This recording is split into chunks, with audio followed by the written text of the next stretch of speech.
Assalamualaikum warahmatullahi wabarakatuh dan selamat pagi untuk kita semuanya. Shalom, Om Swastiastu, Namo Buddhaya, Salam Kebajikan. Izin memperkenalkan diri, kami dari kelompok 1 Edukasi tentang Manajemen Hiperglikemia.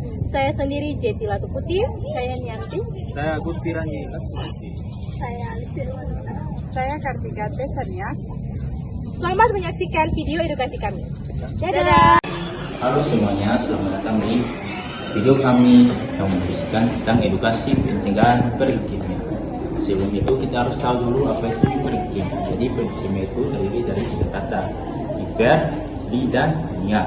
Artinya itu hiper merupakan ketinggian, gli itu gula, dan glikemia merupakan darah. Jadi hiperglikemia itu sendiri merupakan kondisi di mana kadar gula darah itu meningkat, yang akan menyebabkan komplikasi serius jika tidak ditangani, yang dimana dapat terjadi tekanan darah yang meningkat, kerusakan saraf. Maka dari itu saksikanlah video kami untuk memberikan cara-cara untuk menangani hiperglikemia tersebut. Baik teman-teman, ada pola makanan sehat dengan 3 prinsip 3J, yaitu jenis makanan yang kita makan, jumlah makanan yang kita makan, serta jadwal makanan yang kita akan makan. Perlu kita ketahui ada beberapa makanan yang perlu dihindari. Yang pertama adalah makanan-makanan dengan kadar gula tinggi. Yang kedua adalah makanan-makanan yang berlemak tinggi. Yang ketiga adalah makanan-makanan dengan cepat saji. Yang perlu kita makan adalah yang perlu kita konsumsi teman-teman. Ada beberapa makanan-makanan yang utuh seperti sayur-sayuran utuh, buah-buahan yang utuh, dan biji-bijian yang utuh. Ada beberapa contoh yang kita akan makan atau kita konsumsi seperti beras merah dengan protein yang sesuai, sayuran-sayuran yang porsinya sesuai. Perlu kita ketahui bahwa makanan-makanan ini kita tetap konsumsi dengan porsi yang sesuai untuk tetap menjaga kestabilan kadar gula darah pada tubuh kita. Kalian tahu nggak, ada salah satu cara untuk mencegah hiperglikemia, yaitu dengan cara aktif gerak. Nah, aktivitas fisik bukan hanya membugarkan tubuh, tetapi juga dapat membantu menurunkan kadar gula dalam darah secara alami. Nah, saat katong beraktivitas,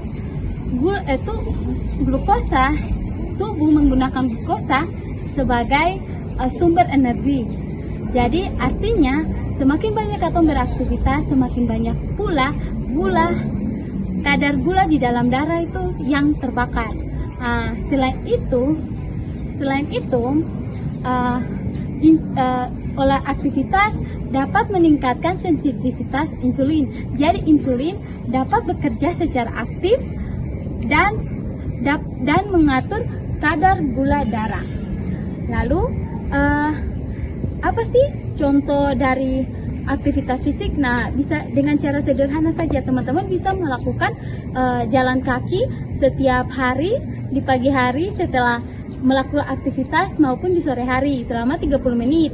Lalu teman-teman juga bisa melakukan bisa membereskan rumah, bisa menyapu kintal. Itu juga bisa secara aktif katong itu secara tidak langsung itu katong sudah bergerak itu dengan aktif. Lalu yang ketiga itu senam ringan atau screening di rumah.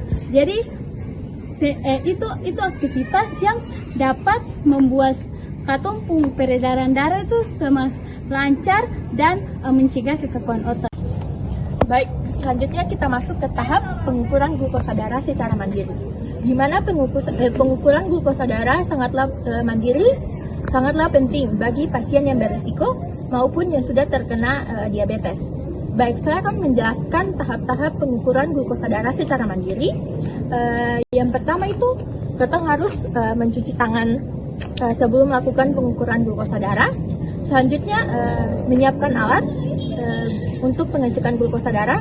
Selanjutnya kita memakai handscoon jika perlu. Setelah itu kita membersihkan ujung jari pasien dengan alkohol swab. Setelah itu kita menusuk lancep ke ujung jari pasien. Setelah itu kita membersihkan darah yang pertama dengan alkohol swab. Terus kita memencet untuk mengambil darah yang kedua untuk menaruh ke stick atau untuk mengetahui glukosa darahnya. Setelah itu kita menunggu hasil. Dengan pengukuran glukosa darah secara mandiri dapat mengetahui glukosa darah naik atau tidak. Setelah itu, apabila glukosa darahnya naik, segera pergi ke pihak yang berwajib seperti rumah sakit maupun puskesmas. Ya, yang berikutnya ada manajemen stres dan teknik relaksasi. Stres juga dapat mempengaruhi kadar gula darah. Oleh karena itu, mengelola stres sangatlah penting untuk mencegah hiperglikemia. Cobalah teknik relaksasi seperti pernapasan dalam, meditasi, ataupun yoga. Ajak teman atau keluarga untuk bercerita agar perasaan terbebani bisa berkurang. Ingat, pikiran yang tenang dapat membuat tubuh sehat menyeluruh.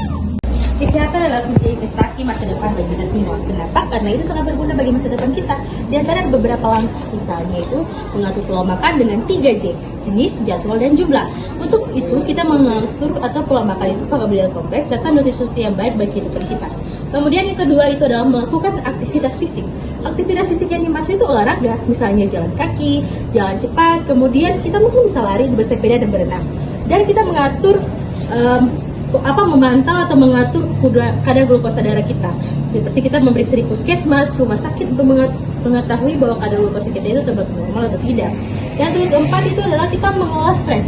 Mengolah stres dengan cara apa? Dengan cara yoga, meditasi, dan lain-lain untuk merefleksikan diri atau mengetahui apa sih yang menjadi pencetus stres kita. Untuk itu kita harus penting menjaga kesehatan kita untuk mencegah hiperglikemia. Untuk itu mari ajak saudara dan keluarga kita untuk menjaga dan mengatur pola hidup sehat serta mencegah penyakit hiperglikemia. Salam satu sehat.